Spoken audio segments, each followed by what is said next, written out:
biggest relief Imran Khan and the Pakistan Tehreek-e-Insaf have seen in years. After months of isolation, mounting health concerns and repeated demands from his family and party, Pakistan's jailed former Prime Minister Imran Khan has finally been allowed a series of major concessions by the country's Supreme Court. And now the details coming out of Adiala Jail are turning the spotlight back on one question. Is the wall around Imran Khan finally beginning to crack? Because in a stunning sequence of developments, Khan has met his sister Noreen Niazi for the first confirmed family meeting this year. He has met his wife Bushra Bibi, and the Supreme Court has ordered that he be shifted from prison to Shifa International Hospital in Islamabad for medical treatment. For PTI, this is being seen as a major legal and political breather. But for Pakistan's government, this could be an entirely different headache. Let's start with the meeting. Imran Khan, who has been behind the bars since August 2023, reportedly met his sister Noreen Niazi at Adiala Jail after a gap of around 9 months. The meeting had lasted approximately 15 minutes. According to reports citing jail sources, Noreen asked about Khan's health and discussed ongoing legal matters with him.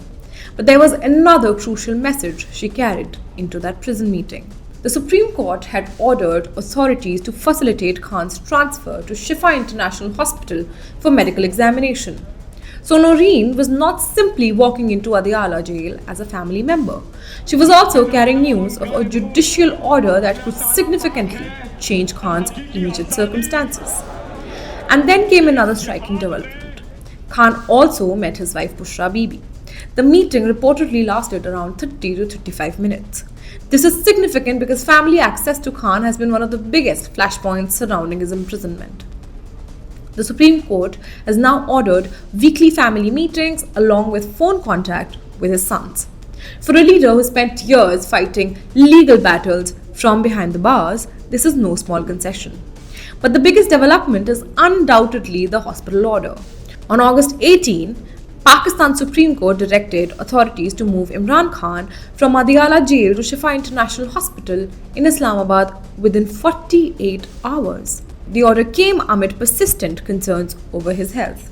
Khan's lawyers and families have repeatedly raised concerns about his medical condition, including reports of serious vision problems. The court has directed that he remain at hospital until September 16, when the matter is expected to come up again. And this is where the story gets even more explosive, because the Pakistani government is not exactly celebrating this ruling. Pakistan's Law Minister Azam Nazir Tarar has indicated that the government plans to challenge the Supreme Court's order concerning the private hospital transfer. The government has questioned whether a prisoner should receive treatment at a private facility rather than a government hospital or a prison medical facility. So now, Pakistan has a fresh confrontation brewing. On one side is the Supreme Court, which has ordered medical treatment, family meetings, and greater access for Imran. On the other side is government that is considering pushing back against at least part of that relief. And sitting right in the middle of this battle is Imran Khan. The former cricket superstar turned Prime Minister remains one of Pakistan's most polarizing political figures. He was removed from office through a no-confidence vote in 2022. Since then, his political movement has faced an extraordinary legal and electoral battle. Khan has been convicted in multiple cases, including the Al-Qadir trust corruption case, for which he's serving a lengthy prison sentence. But Khan denies wrongdoing and has repeatedly described the cases against him as politically motivated. PTI, meanwhile, continues to maintain a powerful support base. Even after the party was stripped of its official election symbol ahead of Pakistan's 2024 general election, its candidates managed to secure a major electoral presence by contesting as independents. And that is exactly why these latest developments matter politically. Because this is not simply a story about a prisoner getting a hospital visit. This is about a politician who remains enormously consequential despite being behind the bars. For months, restrictions around Khan's access to family, lawyers, and political associates have remained a major source of tension.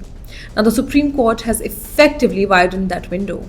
Weekly family meetings, phone contact with his sons, a hospital transfer, access to a specialist medical care, and meetings that were almost impossible to arrange are suddenly happening.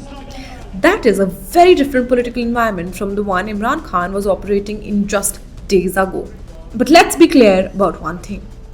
This does not mean Imran Khan is being released. It does not cancel his convictions, and it absolutely does not automatically mean PTI is returning to power. So, what does it mean? It means that the legal and political pressure surrounding his imprisonment has entered a new phase, and the government's response could determine what happens next. Will Islamabad comply fully with the Supreme Court's order? Will the government challenge to seek or modify it? Will Imran Khan actually be transferred to Shifa International Hospital within the court-mandated 48-hour window? And perhaps the biggest political question of all, what happens when Imran Khan gets greater access to his family, his lawyers, and outside the world? Because PTI supporters have spent months waiting for exactly that particular moment. The Supreme Court of Pakistan has now opened a door that had been firmly shut around Pakistan's most controversial jailed political leader. And whether that door leads to better medical treatment, greater political access, or an even bigger confrontation between Pakistan's government and judiciary remains to be seen. For PTI, however, there is no doubt about the immediate takeaway. After months of isolation, Imran Khan has finally received something his party has been demanding for a long time. Access. Access to his family, medical care, and potentially a much larger window to re-enter Pakistan's political conversation. The question now is simple. Is this just a temporary legal relief for a jailed former Prime Minister? Or is Pakistan witnessing the beginning of a much bigger Imran Khan comeback battle? Because after this Supreme Court intervention, the Imran Khan story is far from over.